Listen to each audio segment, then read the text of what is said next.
Hey, we are live, ladies and gentlemen. Welcome to the Pontiac Power Hour, where we're not talking LS today, but we are talking Pontiacs. And I am Buff from Buff's Garage, and my co host, Ray from Punisher Lamont's Garage. who's now at 1,000 subs, thanks to all of you. So we're excited for you, man. That's awesome. Yeah, Mr. Wilburn was kind enough to go live with me and help me get over that milestone. He's so good about that, helping everybody out. Yeah, it was really cool. He called me. I was on my way home from O'Reilly actually, and he said, "Hey, do you want to do an impromptu live?" I was like, "Yeah, let's do it." So we did. Were you driving the Punisher at the time? Do what? Were you driving the Punisher at the time? Did I glitch out?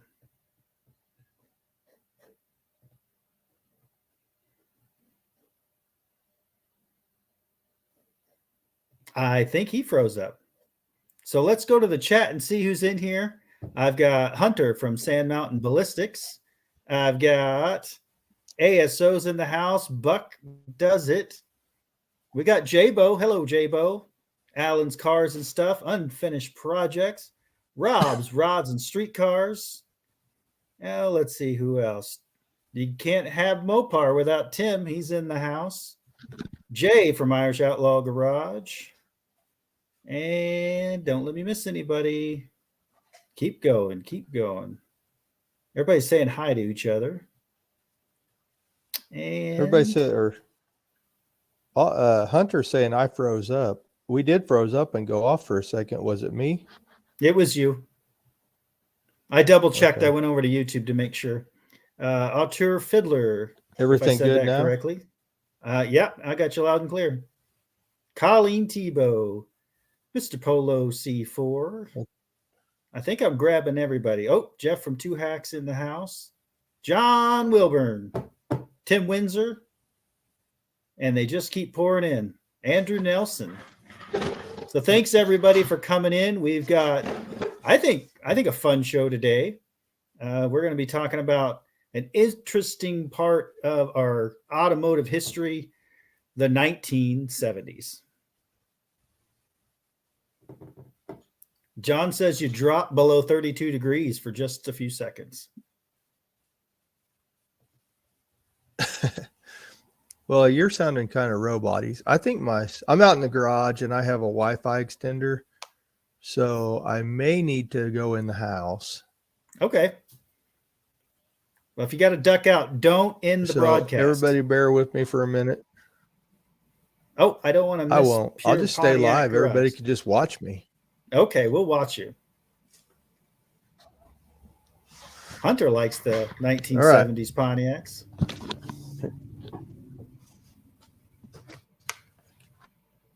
Andrew says it's on your end.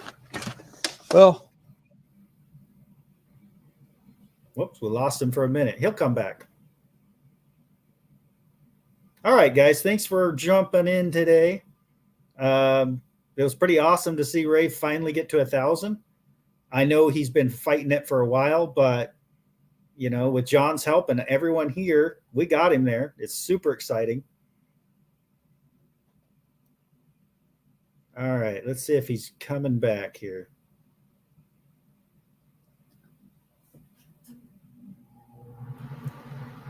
Yeah, so 70s was a great time for cars, but it was also kind of a bad time because of all the different things that happened, all the big changes. Um, yeah, it could have been better for sure. Oh, I think we got him.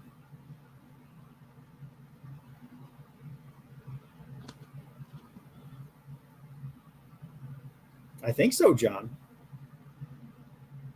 I see you, Ray. Oh, and he's gone.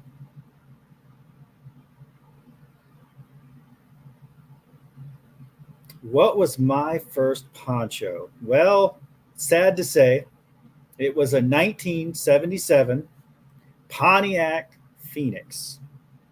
It was about one of the ugliest and slowest cars I've ever owned, but that's what it was. I later had a S10, which had a Iron Duke in it, and then of course I've had a Fiero, Firebird, Trans Am, Grand Prix. We got another Grand Prix, and about to have another Grand Prix. Hey, are you back? Maybe. I don't hear you.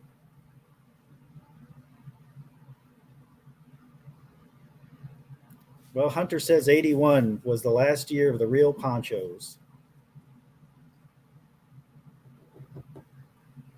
Oh, Dean Stevenson in the house. Awesome. Alva's in the house. Sorry if I miss anybody. I'm kind of doing it solo. Pure Pontiac Garage. Ed's Machine. I think Ray used up all of his internets on the John Wilburn live. But that's all right. We can go and proceed without him. He'll jump back in. So we're talking about the 1970s. I will warn you, this was Ray's show today, but I think I've got enough put together that we can kind of run through it.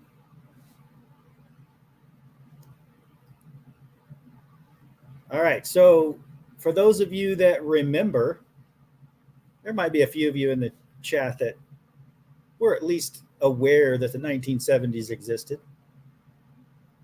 1970s was a big change for the automotive industry as it was. We were getting into the muscle car era coming out of the 60s. People love the big engines, the raw power, you know. But with that comes we've got gas mileage issues, we've got emissions issues, lots of stuff going on. Safety things coming in, all kinds of stuff that just really challenged the automotive industry to push us into the future of cars, whether you like it or not. That's where we're at. Owning an older car, I definitely appreciate the design, the beauty, the architecture of the vehicle better than something newer today. But the 70s is kind of where everything started just changing. We were coming out of one era, headed into another, and you got to see it all in that span of about 10 years. So, truthfully, the automotive industry was really forced to adapt due to the gas crisis, due to the Clean Air Act, due to so many other factors that transformed our cars from what they were into what they are now. And during that time frame, we ended up with some pretty interesting evolutions that came along. I think Ray's back. Are you back? I can't hear you.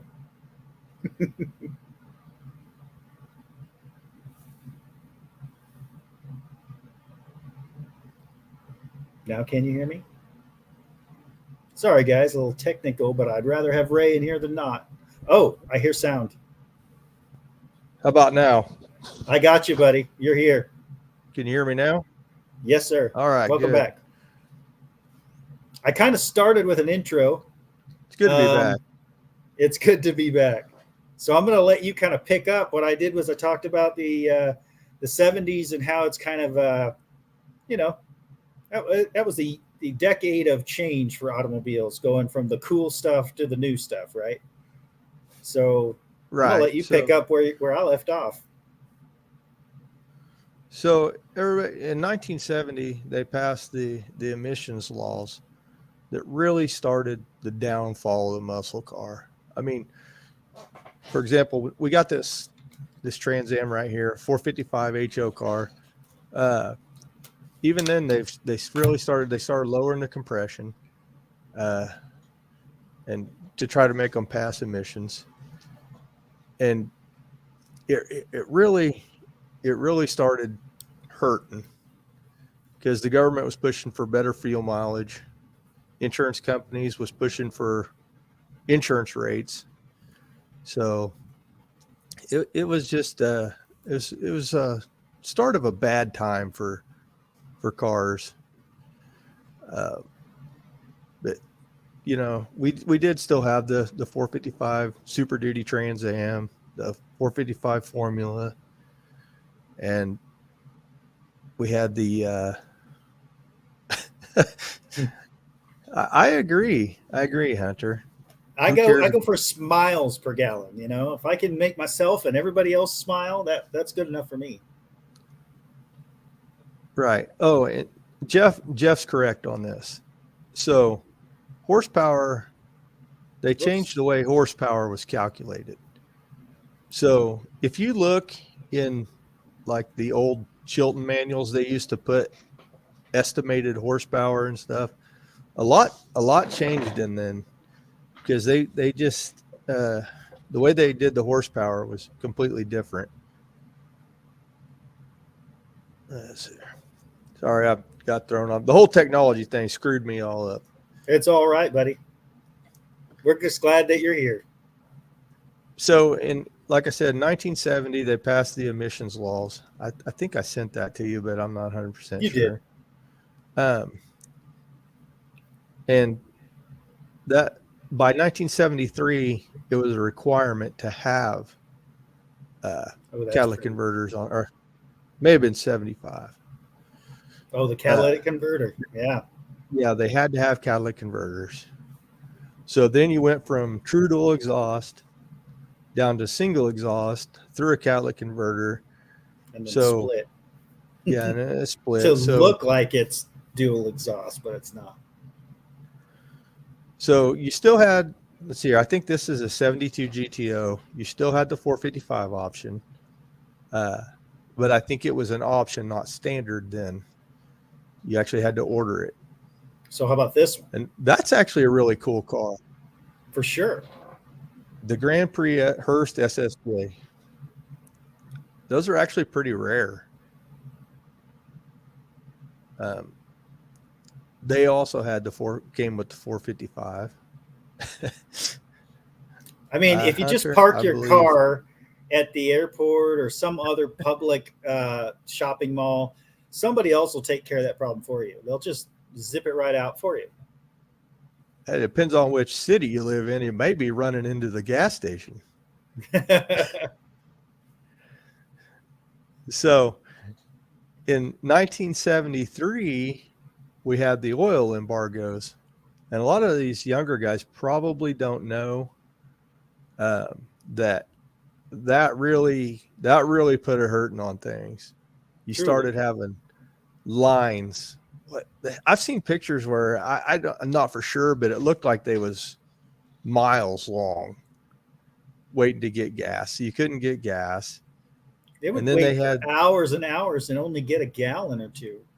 Right. Yeah. So you had your rations, your gas rations, and like I said, the emissions laws went in place. They was really pushing that, and the safety standards changed. Yep. So in the 70s, they introduced those safety bumpers, the shock absorber bumpers. Yeah, you got to love those, especially when they stuck out from the front of the car. So, and I'm a real big fan of the 70 to 73 Trans Ams and Firebirds and the split bumper Camaros. Yes. I like that look, but with the safety Like that. standards, they didn't have bumpers on the front of them. They had a little tin thing on the rear. Yep.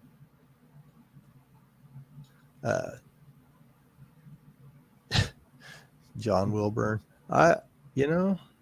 There's no telling what's in the 8-track of that car. Yeah, I actually have an 8-track that I got for my motorhome. I just got to get it installed. So up to 75, things were still fairly good. I mean, they had your 455 down to like 200 horsepower because they had to raise the compression, try to get fuel mileage. They and try to pass emissions because no more big nasty ram air cams, high compression heads. Just trying to get through the emissions thing. So by 76, it was the last year of the 455. Oh yeah. Now what's this one? There's a car for you, bud. That is I believe that's also a Grand Prix. That's what I thought. That's quite the paint job. Did I glitch out or are you glitching out? It's you. That's a hearse car. Okay. Oh my goodness. So they had the Hearst SSJ cars. That one, the one before this one, that's what it was too. Yep. Those was pretty cool cars. They're rare, actually. They didn't make that many of them. You could still get it with the 455 HO. Nice. And for a big car like that, you got to have that kind of power.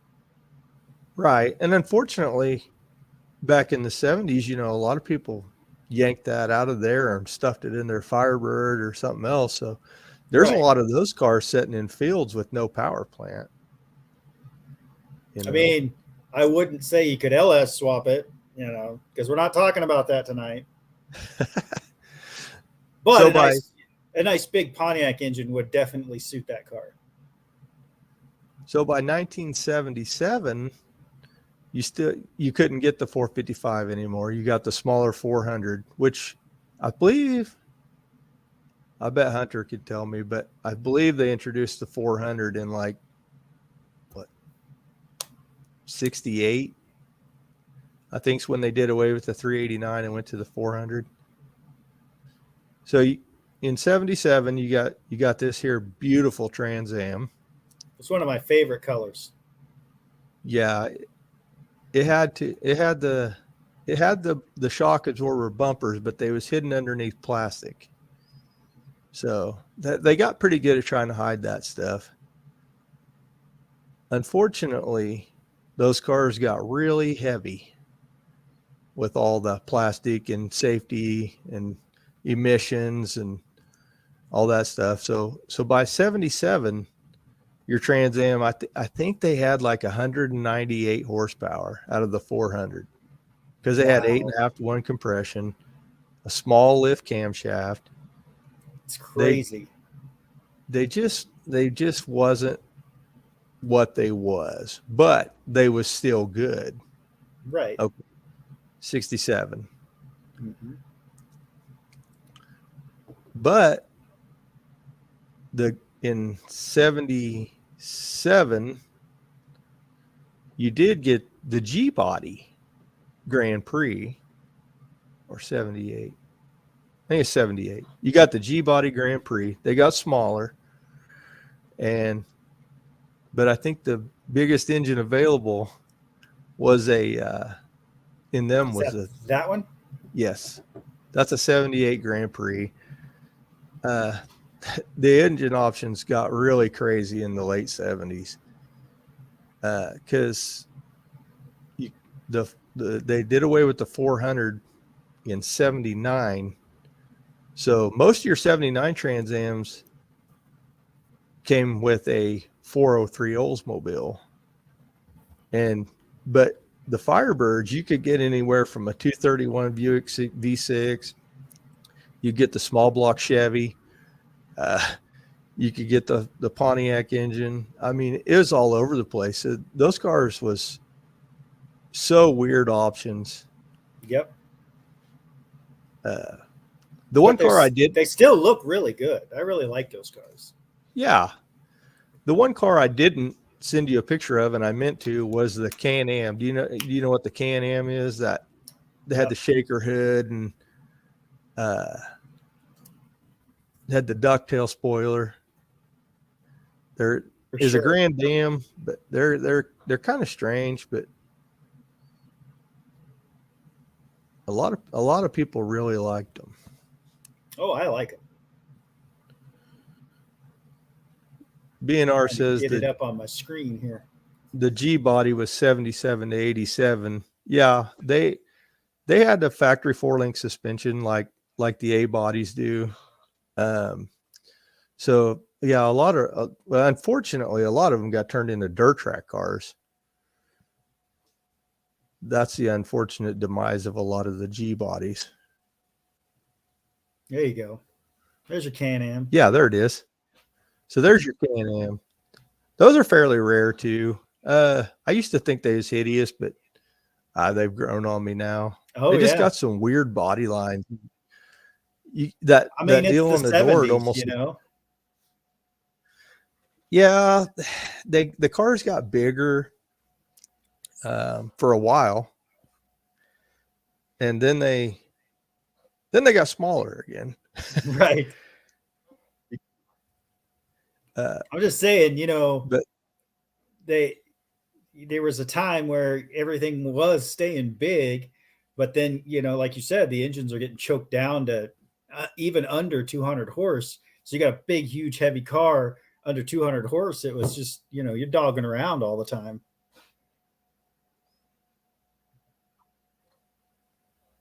Right. And well, look at your 63 Grand Prix and then look at that 78 Grand Prix. There's a big difference there. For sure. And probably about 1,000 pounds. Yep. So, and Mohawk said it, the 301. The Yippee. 301 was definitely the downfall of Pontiac. To me, that's the worst Pontiac engine in existence, but there's actually a little following of them now, and people.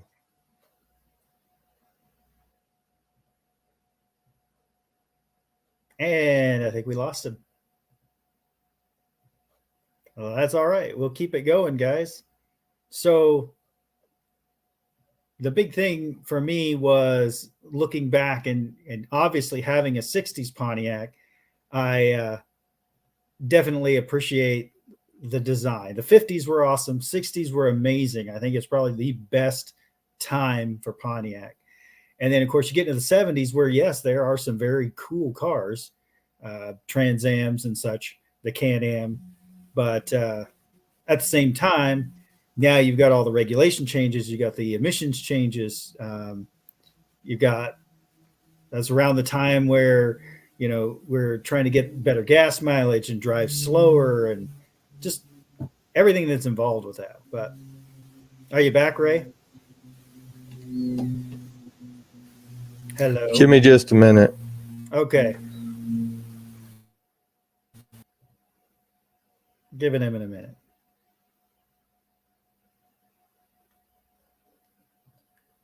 .301 was fantastic, but nearly indestructible. So what could you do to a 301 to make it better? I mean, it's a Pontiac, right? Tell me what can be done, because I keep hearing that Pontiac engines are the way to go. I know they sound awesome. I know they put out a lot of torque. So what's the secret to the 301?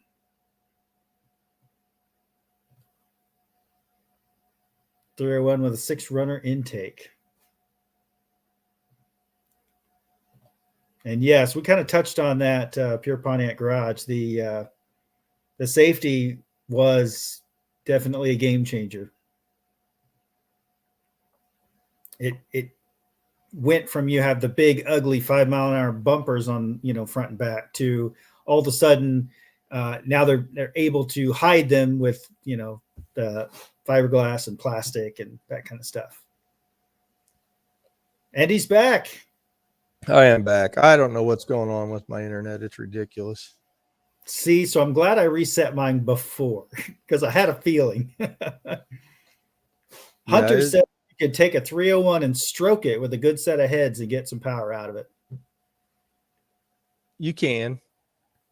BNR says same thing, head porting.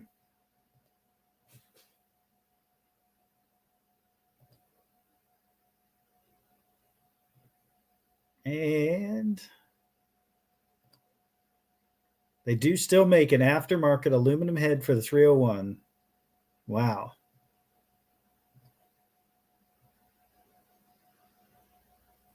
So I got Irish saying the 301's indestructible. Our Fiddler is saying that they're frail. Yeah. We got some differing opinions, which happens a lot on Pontiac Power Hour, which, everybody's got their own opinion. I love it. I personally hate the 301. I had one. It ran hot all the time. Just horrible. And I just saw the magic name there, Butler. So if you guys haven't gone to Ray's channel, I know you have because you're all sub to it, but if you haven't gone, he's got a great post talking about the Butler engines and stuff like that. Are they still Pontiac engines?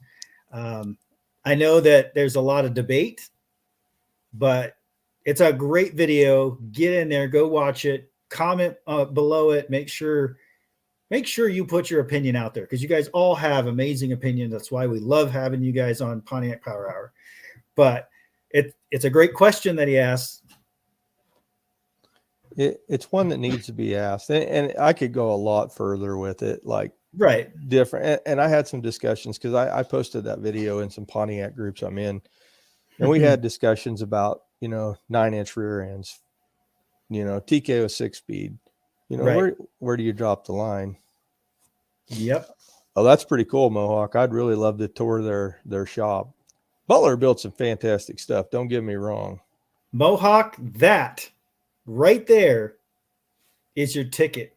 You go in to Butler and do a tour video, put it on your YouTube channel. Yeah, it's going to hit. I would do it if I was near. I'm trying to get into LMC truck because it's literally 30 minutes from me. I've been trying and they won't call me back. Yeah, a lot of those places won't. Unless you're like, Motor Trend Television or. Well, I happen to get a certain message from a big name that, hopefully I can go down to Florida maybe this winter to escape the cold, but go look at some cool Pontiacs while I'm down there. It's a big name, guys. It's coming. Don't worry. It's coming. Yeah, I just don't want to drop the name yet. I got one too if I could pin him down, but it's kind of hard. He's a pretty busy guy and quite popular. That's not mine, Danny Boyd. That's not. I'm talking, founders, big, huge company, and it's very relative to what we're talking about. So, big name nationals. Yeah, that's not us. No.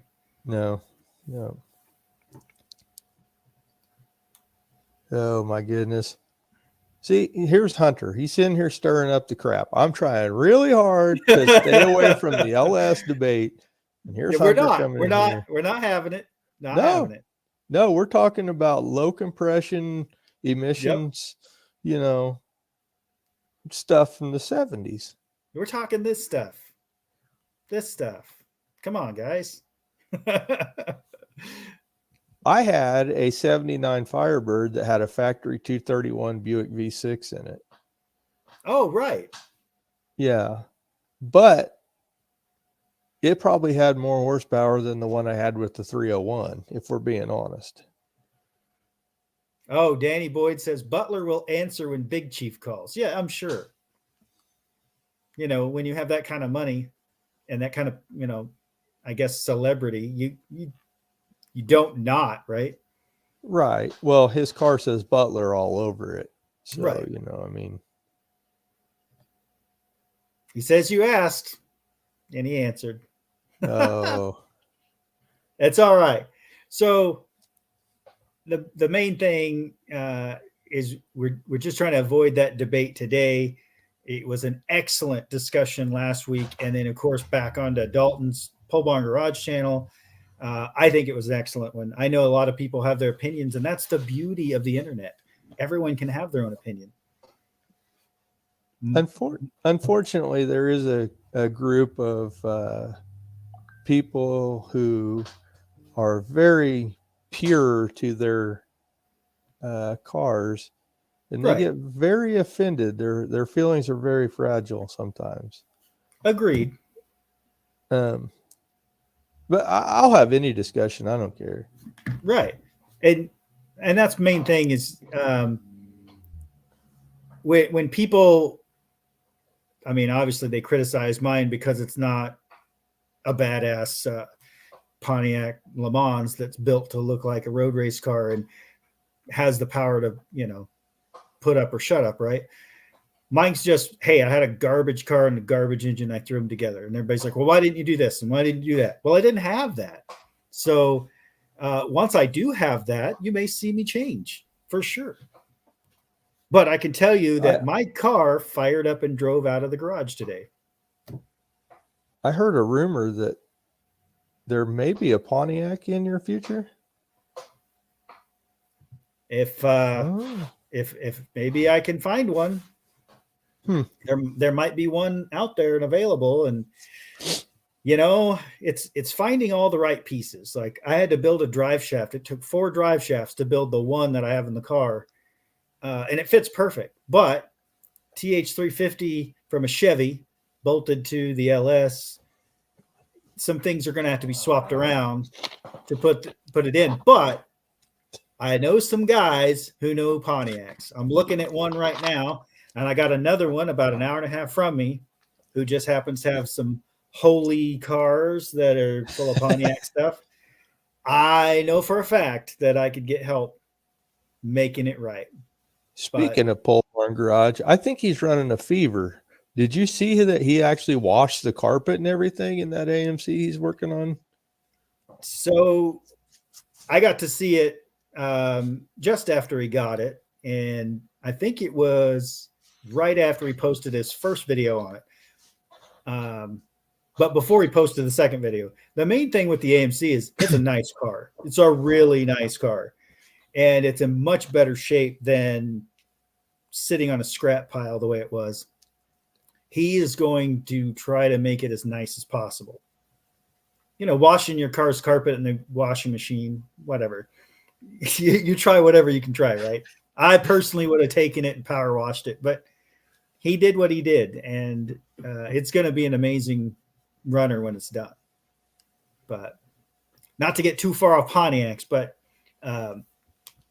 you know, Pole Barn Garage is one of our alumnus, so we can talk about whatever we want. Right. He has a vast array of vehicles at his place. You see all that? Yes. Oh, look at this. Fiero coming up for auction. Oh. You see, So I've owned one, and haven't you owned one? No, I've never owned one. Oh, you're just chasing one. I'm currently looking for one, yes.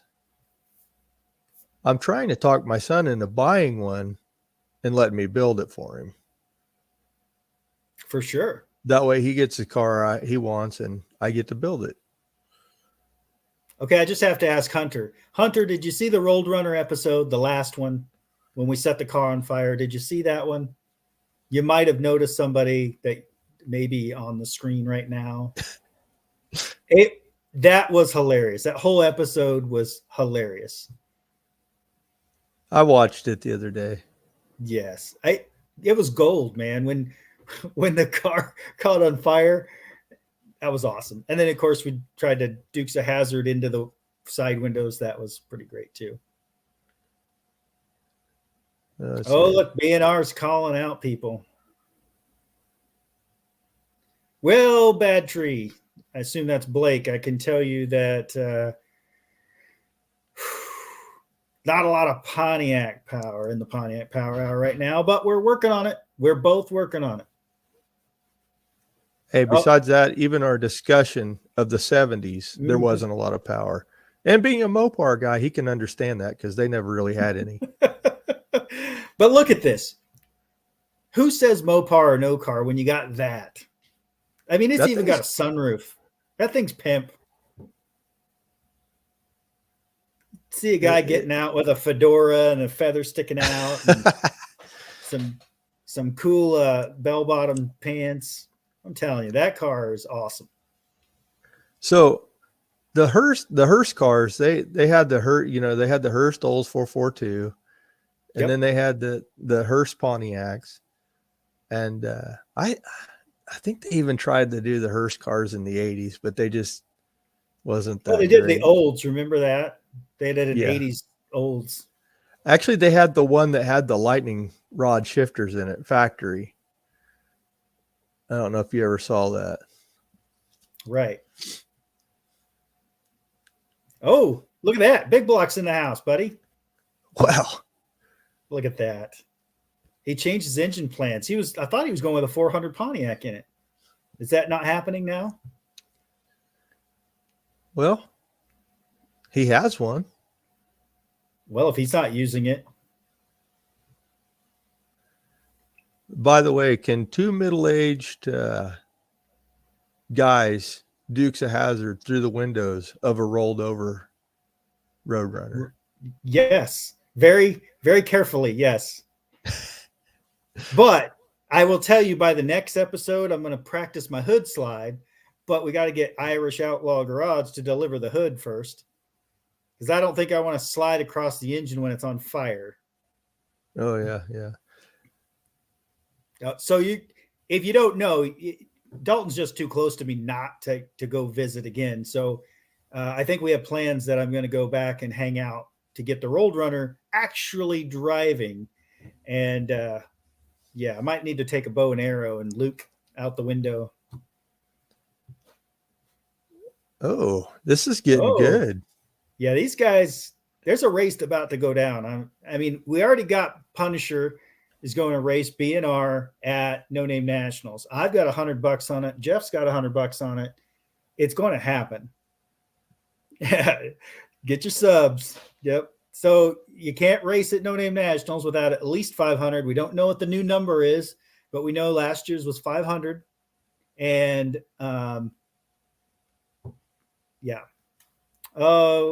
what year hoods fit on that Grand Prix? I don't know. 63. They changed every year in those. Right.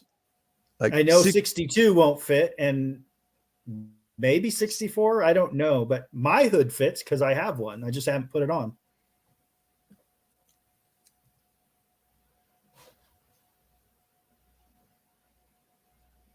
Yeah. Cousin Mike. Hunter tells him he better put his wood screws in. Whatever you can do, whatever advantage you can do here. So, have you ever seen the movie? I'm sure you've seen the movie Dazed and Confused, right? Oh, yeah, of course. I think that's what he's referencing there. You better put your wood screws in. Yep. There was some nice Pontiacs in that one. There was actually that 70 GTO Judge. Yep. In that movie. See, that's the problem nowadays. We don't have cool car movies. Oh, but Fast and Furious, that's all real. Hey, I'm just going to tell you right now that I've got a lot of views on my TikTok channel because of Fast and Furious cars. Oh, was that at the Branson Museum? Yeah. Yep. You'd be surprised, Hunter. A lot of people don't even watch TV. There's guys at work that have no idea who Smokey and the Bandit is, so I'm sure they've never seen Dazed and Confused. Or Days of Thunder. All right. Blake's got it right here. Answer this. Why should his next project be a Pontiac? This is coming from a Mopar guy. Let's sell him on the Pontiacs. First of all, John DeLorean. He made the first muscle car. I don't care what anyone says. There was a lot of cars made before with big engines, small cars, whatever. The first muscle car came from Pontiac, hands down. I will argue that to the end of days. And I say it's a 64 GTO, but one could say it was the 62 Pontiac with the 421 the Super Duty car. It's one of those where the guy goes, hey, look at this. And this other guy goes, hey, look at this. I could make this go in there. And next thing you know, bam. I'm just saying, Blake, that even if you didn't buy a Pontiac to replace your Mopar, a 64 GTO 389 tri-power 4-speed would look very nice next to that CUDA. Oh, absolutely. I'm really, just saying. Don't do what I did. Go get one with actual Pontiac power. Spend a little bit extra money. There is nothing like the torque and the sound of a Pontiac engine. I'm not bad now than anything else, but gosh, they sound awesome. And they don't have that funky suspension like the Mopars do with the torsion bars and all that weird crap. Right. No, just legit, easy to work on. And, you know, hey, I'm not saying this is anybody's style at all, but if your springs are bad and you can't find replacements, you can get on eBay for $150 and air ride the whole thing. I'll tell you how I know. You just run hoses through your car and carry your air bubble. I mean, I have the full everything to do it right. I just didn't take the time to finish it before No Name. But it'll be completely done soon. Once that thing is done, that is going to be such a cool car. And that's the thing. Regardless of what is powering the car, if you see that Grand Prix rolling down the road, pretty much laying frame while I'm driving, is anyone going to look at it and hate on it? No. Yeah, I do have a lowrider. I do. It's absolutely a lowrider. It could also be a high rider. It can actually sit higher than the factory springs because of the travel I have on those airbags. So it can really look funny, but you know, it does have Jeep rims. So of course I got to put the lift on it. I'm just going to say that Jeep guys are the new tuner guys with all their lights and stuff. So don't do that. Don't let the wheels get in the way. Okay, so Blake's on board. He liked the Pontiac, second behind Mopar. After working on a Mopar recently, I can tell you I don't understand some of the decisions that are made.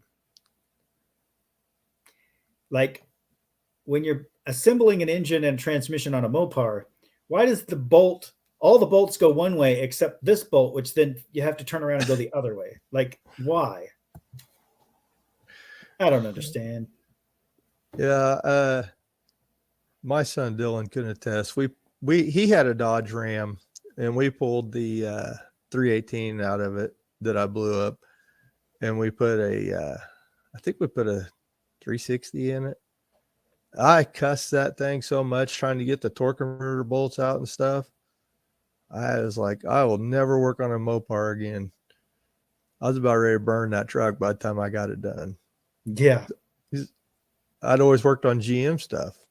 4 torque converter bolts, all facing the same way. You know, it's pretty cut and dry, pretty simple. Oh, yeah. I learned that about the Rolled Runner, too. The torque converter flywheel is all one piece. And then it's got 4 bolts, but it doesn't line up.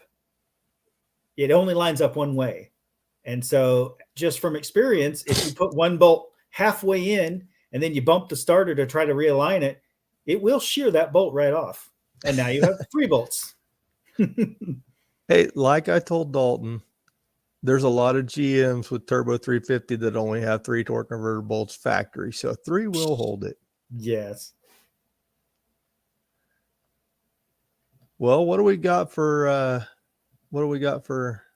Oh, is it time? I think so. All right, stand by.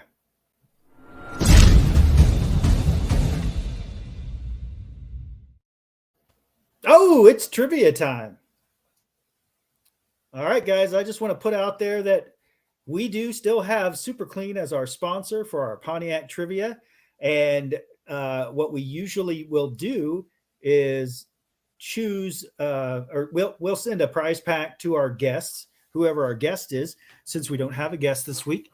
Honestly, I'm going to give it to Ray because he puts in a lot of time and effort on this show, and he has yet to get a Super Clean prize pack. So not that I want to leave anybody out in the chat, but I'm not going to sit and keep track tonight on who's right and who's wrong. So Ray, thank you. Congratulations on 1,000 subs. You're getting a Super Clean prize pack. Thank you. They actually started following me on my channel. Aha! See, things are happening. I'm telling you. All right, people, let's do some trivia. So as you guys know, when we do trivia on the Pontiac Power Hour, you got to put your answers down in the chat. And then we, look through and see who's got the closest answer or the most hilarious answer or, just wants to participate. And then we can debate whether or not the answer is correct. So I made the trivia today, half covered in trans fluid. So if anything looks a little off, that's why. Oh, Blake already says false. Hey, did I ever tell you about the reason why how Nacho Cuda ruined my car? I'm just I heard that. Yeah. It's All battery's fault. Anyway. Yep. It was probably a bad tree. All right. So Hunter wants to team up with Dean again, but it's not the Holden Sour Hour. So, all right, guys, what year did OPEC raise crude prices by 70% and embargo the U.S.? If they was paying attention earlier, I said. Yep. I knew you did, and I was like, let's just breeze on through there. All right, was it A, 1968, B, 1970, C, 1973, or D, 1976? Which is our bicentennial, by the way. It's also my birthday. My birth year. Yeah. Mine too. That's the best one. Hell yeah. 2 Legends was made. 1976 is a good year. All right. Danny Boyd says, let me at him.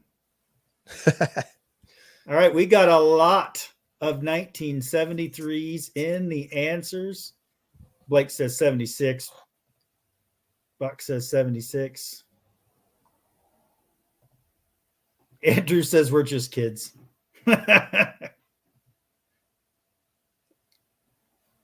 There we go. Class of 76. Well, no, we were born in 76. All right, let's see the answer. It is 1973. They not only raised the price of crude by 70%, but they also embargoed the U.S. Because of the start of the Yom Kippur War. And it was a week-long conflict that pitted Egypt and Syria against Israel. But obviously the U.S. maybe dabbled in that a little bit. Kind of irked some people off. And guess what? We got high gas prices. And no gas at some point. All right. Danny Boyd says he got a perfect score last week. Let's see how he does this week. All right. In the 1970s, Pontiac created utes called the El Catalina and the Grand Camino. Is that true or false?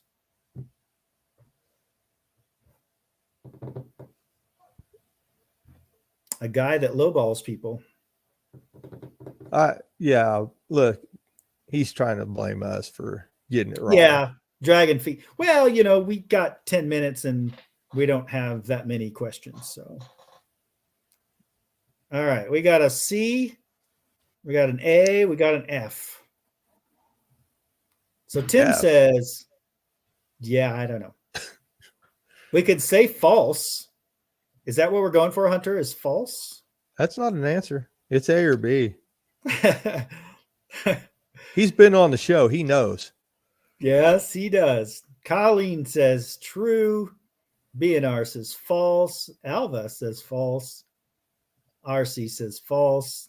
BNR says maybe in Mexico.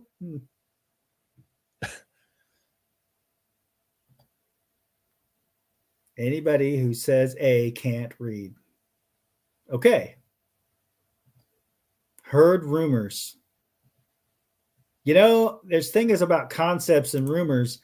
I didn't slip a concept in there this week. I think I would have heard of them if they existed. Well, here we go. False.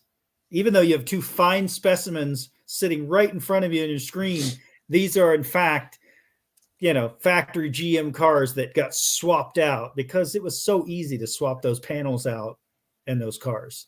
So while they are Pontiac looking utes, they're actually not. Right. But and that happened a lot. It did. And, honestly, it's kind of like there's a Grand National El Camino out there. It's kind of cool looking. I've seen a Trans Am El Camino that's pretty neat. They did in 1978, 9. They had a station wagon form of the Trans Am. Yep. They sure did. Kind of weird looking, but I'd like to have one. Yep. And they make 2 of them? I think they made 2. Yeah, there were 2 or 3. Concepts don't count. We're not counting concept. These are actually guys who bought the cars, built the cars, and drove them around like that. Now you can see them, honestly, at Barrett Jackson and other, major publications and websites. These cars are still out there. They look original, but of course they're not. All right. If you guys were paying attention last week, you might know the answer. But since we're in the 70s, what was the last full-size body convertible made by Pontiac? Was it A, the 1975 Granville, B, the 1972 Bonneville, C, the 1976 Grand Prix, which is a cool car, by the way, or a D, 1979 Grand Am? Ooh, the chat is lighting up. GMC version with a 454. I assume he's talking about the, what is that one called? It's not the El Camino. I was just trying to think of it too. It's got Caballero? Caballero. Cabrio. So I don't know, something like that. I think it's Caballero. All right, let's see. We've got Granville. Last Pontiac truck was 1928. They actually did build a concept in the 50s called the El Catalina. But we're not talking concepts. All right, so we got some Bonnevilles. Got some Granvilles. Yes, see, Hunter knows. Yep, 59. They did actually make the prototype of a El Catalina, and it's actually pretty cool looking. And the answer is the 1975 Granville was the last full-size convertible built by Pontiac with only 4,500 produced. 1975. Whoa, look at this one. They have Lucille Ball's 75 Granville convertible. I want to see that. I'd just like to ride around the back of it. Yes. Do your parade wave. Yeah, exactly. Be like the homecoming king. All right, guys. If you were paying attention, I think Ray touched on this, but if you didn't, before you Google it, Tell me the answer. What year did the automobile insurance companies lobby? That's the key. Lobby the National Highway and Traffic Safety Association to add safety bumpers to all cars. Was it A, 1969, B, 1971, C, 1973, or D, 1976? And they are lighting it up already. Jeff's got a B. Blake's got a C. Andrew Nelson's got a C. Hunter says C. Oh, Bad Tree's changing to B. J-Bo, 19. That's the key here. If you change your answer several times, can it really be wrong?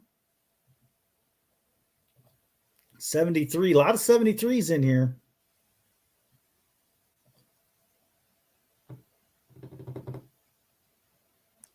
I mean, yeah, but the question is all of the above or none of the above. Let's see here. The answer is 1971 was the year that they lobbied the National Highway and Traffic Safety Association. That's when they pushed out the new regulations that required all new cars from 1973 on to have the new front and rear bumper. So many of you said 73. That's when the actual rules went in place, but it was 71 that they lobbied. And that was the key question there. Let's see what I got next. Oh, all right. Now, I don't think everybody knows this one. There's going to be a few. But following the 1973 oil embargo, Congress passed what? It's an acronym, which set annual fuel economy standards for passenger cars and light trucks. It's actually still in place today. Is it A, OPEC, B, NTSB, C, PMD, or D, CAFE? We're just going to say CAFE. And everybody in here should know what PMD stands for. I'm just going to say that. Look at this. I didn't trick anyone. I even hinted in the question that it was the lobbying.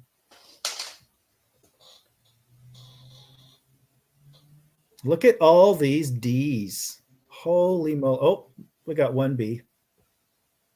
It's like my grades in high school. They gave us all the D.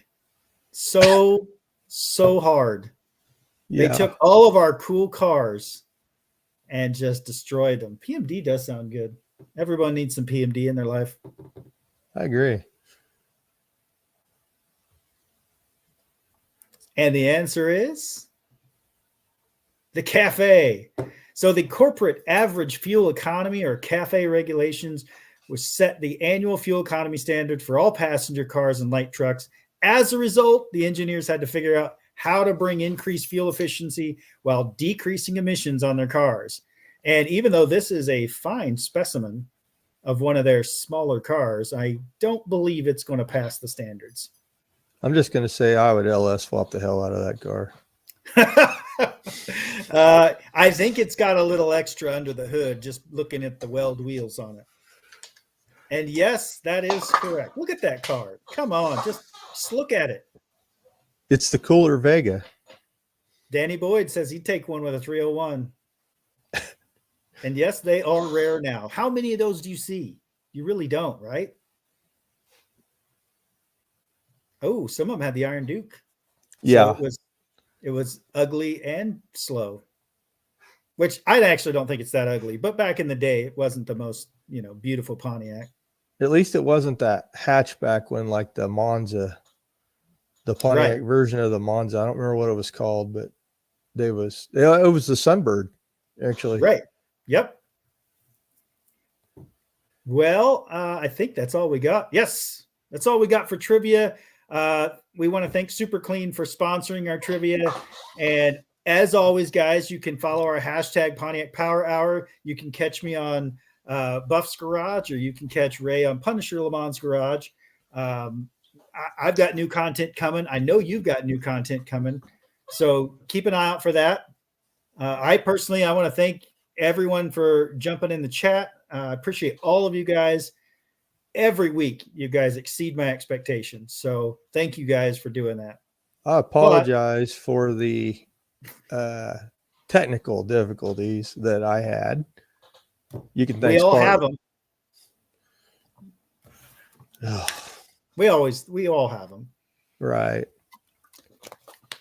But I appreciate again, everybody stopping by. I appreciate all the congratulations on the 1,000 subs. Yep. That's a big moment for me. It's huge. We're proud of you, buddy.